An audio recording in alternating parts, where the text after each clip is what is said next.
GHMC commissioner RV Karnan పిలుపు మేరకు వర్షాకాలంలో అంటువ్యాధులు ప్రబలకుండా నిరోధించేందుకు చేపట్టిన వర్షాకాల ప్రత్యేక పారిశుద్ధ్య కార్యక్రమానికి Serilingampally MLA Arekapudi Gandhi, Alwyn colony division corporator Dodla Venkatesh Goud, Kukatpally circle deputy commissioner గంగాధర్లు ఆల్విన్ కాలనీ డివిజన్లో పాదయాత్ర చేస్తూ తనిఖీలు చేసి పారిశుద్ధ్య పనులను పరిశీలించారు.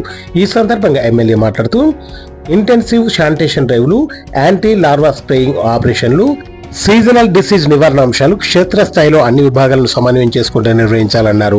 పారిశుద్ధ్య పనులు, దోమల వృద్ధిని అరికట్టేందుకు డ్రైడే కార్యక్రమాలను ముమ్మరంగా అమలు చేయాలని సంబంధిత అధికారులకు సూచించారు. జీహెచ్ఎంసీ పరిధిలో రోడ్ల భద్రత పెంపొందించడంలో భాగంగా రోడ్ సేఫ్టీ డ్రైవ్ను కూడా జీహెచ్ఎంసీ నిర్వహిస్తుందని ఆయన తెలియజేశారు. ప్రజలు కూడా జీహెచ్ఎంసీ సిబ్బందికి సహకరించి చెత్తను వీధుల్లోనూ రోడ్ల మీద వేయకుండా తడి చెత్త, పొడి చెత్త వేరు చేసి చెత్త సేకరించే ఆటోలో మాత్రమే వేయాలని సూచించారు. వర్షాకాలంలో ప్రజలు పరిసరాలను పరిశుభ్రంగా ఉంచుకుంటూ ఆరోగ్యం పట్ల జాగ్రత్తగా ఉండాలని కోరారు. రోగాలు ప్రబలకుండా ముఖ్యంగా పిల్లలు పరిశుభ్రమైన నీరు, ఆహారం తీసుకునే విధంగా తల్లిదండ్రులు తగు జాగ్రత్తలు తీసుకోవాలని ఆయన తెలియజేశారు. తడిగా ఉన్న కరెంటు స్తంభాలలో విద్యుత్ ప్రవహించి షాక్ కొట్టే ప్రమాదం ఉంది కాబట్టి వాటికి దూరంగా ఉండాలని ఆయన తెలియజేశారు.